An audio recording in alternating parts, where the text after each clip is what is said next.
Hello students, this is Neeraj Gupta. In this video, we will start with the chapter of staffing. This is your sixth chapter as per the book Sandeep Garg. Now, staffing क्या है? देखो, हमने पिछले chapter में पढ़ा था कि एक ऑर्गेनाइजेशनल स्ट्रक्चर होगा. स्ट्रक्चर मतलब एक CEO होगा, उसके नीचे अलग अलग डिपार्टमेंटल हेड्स होंगे, उसके नीचे मैनेजर्स होंगे, मैनेजर्स के नीचे मे बी असिस्टेंट मैनेजर्स हो, अगर मैन्युफैक्चरिंग फर्म है तो फोरमैन, सुपरवाइजर्स, वर्कर्स, तो एक स्ट्रक्चर होगा. अब वो स्ट्रक्चर तो पेपर पे ही हुआ ना, एक्चुअल आदमी भी तो चाहिए. माना सपोज मैंने कहा कि एक चीफ मैनेजर के नीचे 3 मैनेजर होंगे, तो वो तीनों मैनेजर चाहिए, और हो सकता है कि नई ऑर्गेनाइजेशन हो तो चीफ मैनेजर भी चाहिए. सिर्फ स्ट्रक्चर बनाने से थोड़ी होगा, उस स्ट्रक्चर में एक्चुअल लोग भी तो चाहिए. That is staffing. कंपीटेंट लोग, ये ना हो कि कंपनी को डुबो दें. सो यहां पर शुरुआत में आपके चैप्टर में यही डिस्कस किया आपकी बुक ने कि भाई it is important to have a good organisation structure, इसमें कोई डाउट नहीं है, right. But it is more important to fill the structure with the right, है ना.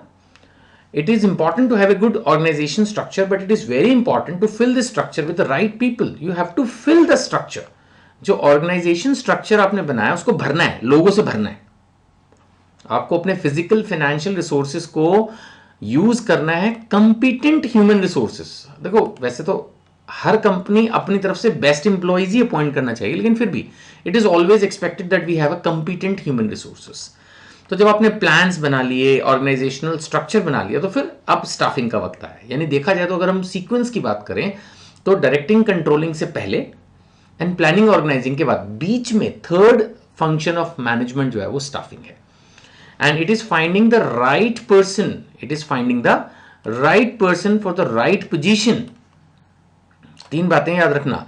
राइट पर्सन, सही आदमी ढूंढना है आपको, सही पोजीशन पे और सही टाइम पर. ये ना हो कि जब काम ही खत्म हो गया तब वो पॉइंट कर रहे हैं. So finding the right person for the right position at the right time. अगर आपके पास टैलेंटेड लोग हैं, हार्ड वर्किंग लोग हैं, तो समझ लीजिए कि आपकी ऑर्गेनाइजेशन बहुत स्ट्रांग है. सो एडिक्वेट स्टाफिंग या ह्यूमन रिसोर्सेज किसी भी ऑर्गेनाइजेशन की सक्सेस के लिए जरूरी है, राइट. अब हम बात करेंगे मीनिंग की, कि स्टाफिंग का मीनिंग क्या है एक्चुअली, है ना. तो staffing is that process which is concern with, यहां पे देखिएगा, ऑब्टेनिंग, यूटिलाइजिंग एंड मेंटेनिंग. मैं यहां पर रोकता हूं इसको. 3 चीजें मैंने इसमें बताई. ये किसकी बात कर रहा है? सैटिस्फैक्टरी, सैटिस्फाइड वर्कफोर्स, यानी आपके पास अच्छे लोग हों. ऑब्टेनिंग, ऑब्टेनिंग का मतलब दुनिया में चारों तरफ लोग ही लोग हैं. अगर आपको अपनी ऑर्गेनाइजेशन के लिए लोग चाहिए तो you have to obtain, means you have to hire them, you have to appoint them, you have to select them. Utilising यानी कि आप उनसे काम करवाओ, उनको मोटिवेट करो, उनको ट्रेन करो, उनको गाइड करो. एंड मेंटेनिंग, मेंटेनिंग का मतलब उनको इतनी अच्छी salaries, compensation, benefits, perks, facilities दो कि वो आपकी कंपनी से हमेशा जुड़े रहे. प्रैक्टिकली ऐसा नहीं होता. ज्यादातर इंप्लॉयज कुछ सालों के बाद जॉब चेंज करते हैं, बट कुछ इंप्लॉयज काफी लंबे समय तक टिके भी रहते हैं. कुछ कंपनीज ऐसी होती हैं जहां लेबर टर्नओवर यानी कि स्टाफ जो है बड़ी फ्रीक्वेंटली छोड़ के भागता है, और कुछ कंपनीज ऐसी होती हैं जहां नहीं भागता है. वहां पर ऑर्गेनाइजेशन का एनवायरमेंट अच्छा है, सैलरीज अच्छी हैं, ग्रोथ अच्छी है, तो नहीं जाते हैं. So staffing is the process of obtaining and maintaining capable and competent people. हमें कैपेबल एंड कंपीटेंट लोगों को अपने साथ जोड़ना है, यही स्टाफिंग है, ठीक है ना. The scope of staffing is not restricted to just filling. इसमें और भी चीजें हैं. क्या क्या? आपकी प्लानिंग, मैन पावर प्लानिंग होगी, रिक्रूटमेंट होगी, सिलेक्शन हो गया, उसके बाद ट्रेनिंग एंड डेवलपमेंट, जो मेन इसका सेकंड पार्ट है. आपने स्टाफ को अपॉइंट कर लिया, है ना. मैन पावर प्लानिंग का मतलब आपको किस किस पोस्ट पर कितने कितने, किस किस डिपार्टमेंट में कितने कितने लोग चाहिए, that can be a part of man power planning. Recruit करना वो अपने आप में एक पूरा प्रोसेस है कि किस तरह से हम लोगों को इकट्ठा करेंगे. देन उनको सेलेक्ट करना, इसका भी एक साइंटिफिक प्रोसेस हो सकता है ना. रिटन टेस्ट हो सकते हैं, इंटरव्यूज हो सकती हैं, ऑन द जॉब वर्किंग हो सकती है, ट्रायल्स हो सकते हैं, कुछ भी. देन उसके बाद जब एक बार सिलेक्शन हो गया पूरा सब कि हाँ ये बंदा रहेगा हमारी कंपनी में, देन ट्रेनिंग, डेवलपमेंट, वो सब चीजें इसके अंदर आएंगे. Staffing recognize the importance of every single person employed by the organization as it is individual worker who is the ultimate performer. ये पैराग्राफ क्या कह रहा है कि आपकी कंपनी में जो भी काम कर रहा है हर उस इंडिविजुअल बंदे को इंपॉर्टेंस दो. एक कंपनी में 1000 लोग काम कर रहे हैं तो ये एटीट्यूड नहीं हो सकता कि अरे 10-20 लोग काम नहीं भी कर रहे हैं तो क्या फर्क पड़ता है, या हर साल अगर हर महीने 10-20 लोग कंपनी को छोड़ के चले भी जाए तो क्या फर्क पड़ता है. No, you have to see that each and every person is performing well, each and every person is happy. That is the ultimate thing, right?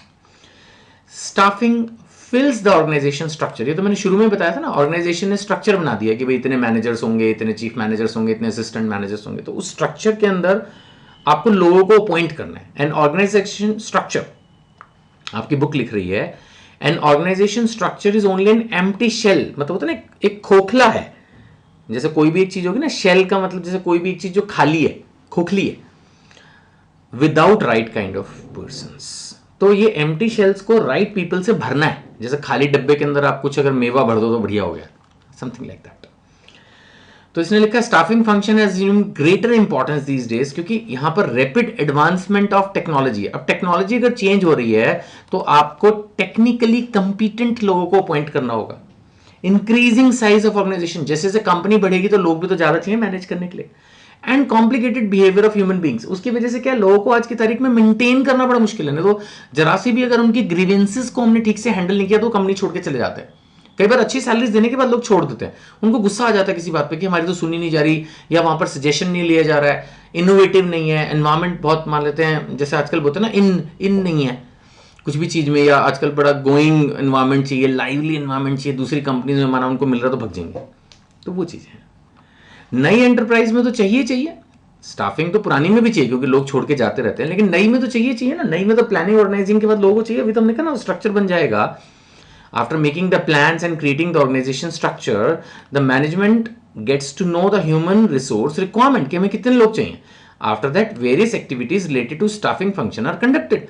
यानी कोई भी नई कंपनी में तो लोग अपॉइंट करना ही है, इसमें तो कोई डाउट ही नहीं है. एग्जिस्टिंग एंटरप्राइज में भी ये बोल रहे हैं, इन एन एग्जिस्टिंग एंटरप्राइज भी ये एक कंटिन्यूस एक्सरसाइज है, क्योंकि न्यू जॉब्स में भी क्रिएटेड एंड सम एम्प्लॉइज में लीव द ऑर्गेनाइजेशन. नई जॉब्स कैसे आएंगी? अब हमने डाइवर्सिफाई कर लिया, कोई नई फैक्ट्री लगा लिया, एक्सपेंशन कर लिया, कंपनी ग्रो कर गई. पहले 10 लाख की सेल थी, उसको मैनेज करने के लिए जितने लोग चाहिए, आज 1 करोड़ की सेल होगी तो लोग तो चाहिए ना. और कुछ लोग वैसे भी इन जनरल रिजाइन कर देते हैं, बेटर अपॉर्चुनिटीज या कुछ भी अपने. कई बार तो कुछ लोग बाहर से आए हुए होते हैं, वो अपनी स्टेट में वापस चले जाते हैं, होम टाउन में. बहुत कुछ होता रहता है दुनिया में, तो उसकी वजह से लोग छोड़ते रहते हैं जॉब्स ना चाहते हुए भी. तो एक ऐसा देखा जाए तो कंपनी का जो एचआर डिपार्टमेंट होता है, ह्यूमन रिसोर्स मैनेजमेंट, वो बेचारे लगे ही रहते हैं स्टाफिंग में. कुछ लोग नए आते रहते हैं, उनको ट्रेनिंग देना, डेवलप करना, पुराने चले जाते हैं, ये सब प्रोसेस चलता ही रहता है, राइट. नाउ अब हम फीचर्स कह लो या जो इंपॉर्टेंस ऑफ स्टाफिंग है, that we will discuss in the next video. Thank you.